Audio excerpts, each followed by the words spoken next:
तो जेल की सलाखों तक जाएगा। तो समाज के लोगों से निवेदन कर रहा हूँ कि धरना 50 दिन से चल रहा है। आप सब लोगों से निवेदन है, एक बार खेजरला की रोई में आप जरूर आए। वहाँ मौका स्थिति को देखें किस हिसाब से पेड़ों को काटा जा रहा है, कितने बड़े बड़े पेड़ हैं। और आपसे निवेदन रहेगा, जब भी आपसे आह्वान रहे तो बड़ी संख्या में जहाँ भी समाज के लोग बोले। बहुत बहुत धन्यवाद। निश्चित तौर से बड़ी चिंता का विषय है, जहां ये कहा जा रहा है कि एक पेड़ माँ के नाम, एक पेड़ बेटी के नाम, जहां एक पेड़ बन के 20 से 25 साल में तैयार हो रहा है, उस पेड़ को काटा जा रहा है। यानी कि पेड़ रखा तो ठीक होने हमने लिए।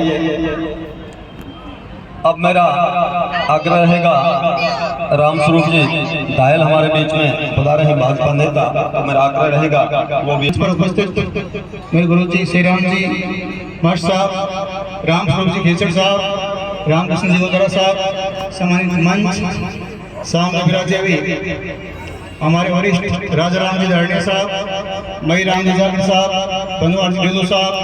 अभी जैसे सुभाष जी बता रहे थे, बहुत ही चिंता का विषय है। सुभाष जी, फौजी साहब, बनवार जी सब लगे हुए हैं और सालों से तपस्या कर रहे हैं। भोगराम जी भी छत्तीसगढ़ में डटे हुए हैं कि पेड़ नहीं कटने चाहिए।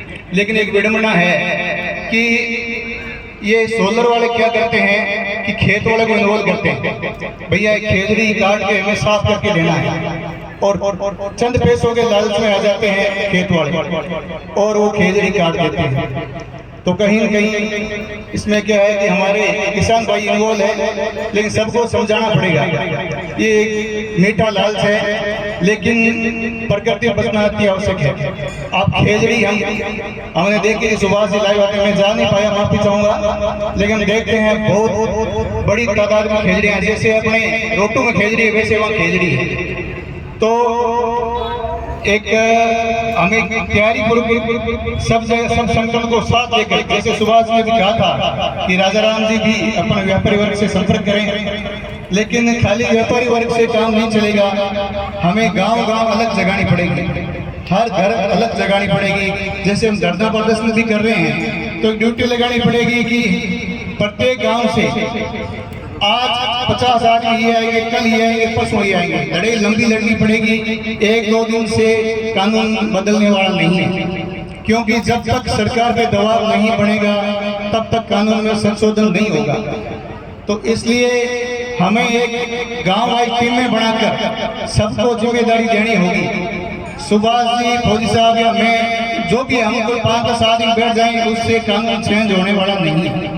तो इसलिए ठीक है, हम भाजपा से हैं, लेकिन हमेशा सर गिनाने पड़ते हैं, अकेले की कोई नहीं मानता। दबाव बढ़ेगा तभी कानून में संशोधन होगा। ये चिंता सबकी जायज है, लेकिन अभी कल मोहग्राम जी ने भी सोशल मीडिया पर डाल रखा है कि आज का शायद कलेक्ट्रेट पे धरना है। तो आज तो वैसे भी अपने जो समाज के लोग इधर मुकाम कोई जान लो आए हुए तो वहाँ कम संख्या में होंगे। तो कल से जो भी है उनको भी सपोर्ट करना चाहिए हमें, और सबको एक जाजम पे बैठकर एक बात करनी चाहिए कि हमें कैसे इस लड़ाई को लड़ना है और इसको उग्र रूप कैसे देना चाहिए। जब तक सड़कें जाम नहीं होगी, रेलवे जाम लाइन पे नहीं बैठेंगे, तब तक मुश्किल लगता है मुझे। तो गुजर, चलो गुजर संख्या में ज्यादा होंगे, लेकिन लड़ाई उनकी उग्र थी। तो इस हिसाब से उनका तो निजी स्वार्थ था, हमारा कोई निजी स्वार्थ नहीं है। पर्यावरण बचाना हमारा कोई निजी स्वार्थ नहीं है। देखो, ऑक्सीजन हर वर्ग के आदमी को चाहिए, खाली हमें नहीं चाहिए, ऐसा नहीं है कि सिर्फ बिजनौर को ऑक्सीजन चाहिए। पर्यावरण बचेगा, वन्य जीव बचेंगे तो ही हम सब बचेंगे। हम अगर पेड़ों का विनाश कर रहे हैं और हम उनका साथ दे रहे हैं, मैं समाज का नहीं कह रहा हूँ, जो भी है हमारे किसान वर्ग के अपने भाई है, तो उनको भी हम विश्वास में लेना पड़ेगा। इन्हीं शब्दों के साथ मैं मेरी वाणी को विराम देता हूँ। धन्यवाद। जय हिंद, जय भारत, भगवान की जय। बहुत बहुत धन्यवाद राम स्वरूप जी का। निश्चित तौर से संघर्ष कभी व्यर्थ नहीं जाता और संघर्ष हमारे समाज के साथियों ने शुरू किया है तो निश्चित तौर से सकारात्मक और सुखद परिणाम हमें मिलेगा।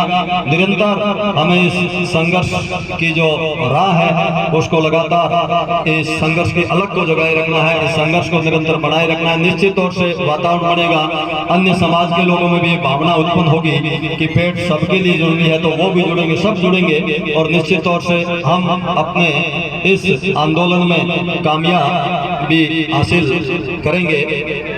अब मेरा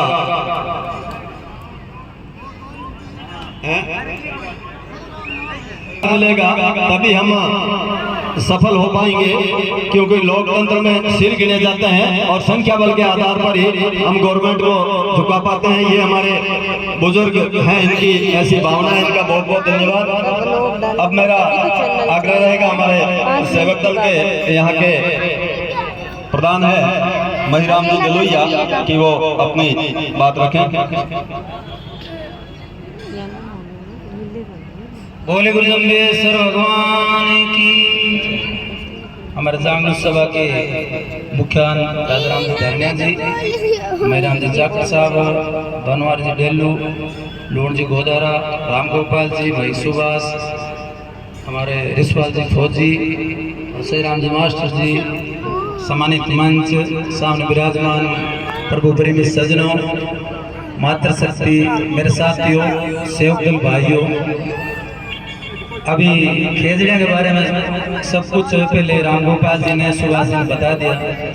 आगे बात आई है कि 50 दिन हम धरने पर बैठा और आप सभी का सहयोग, सब लोग वहाँ देख के आए और नए देख रहे हो, मेरा निवेदन है आप देख रहे हो और मौके पर चालो और आप सिस्टम मेरी सलाह होने आप बताऊँ कि सगला ही जितना भी आपने संत है, जितना भी समाज के मुखियान है, चाहे नौजवान है, सगला ही डेट और सगला आप कोई खेजड़ी है जो कानून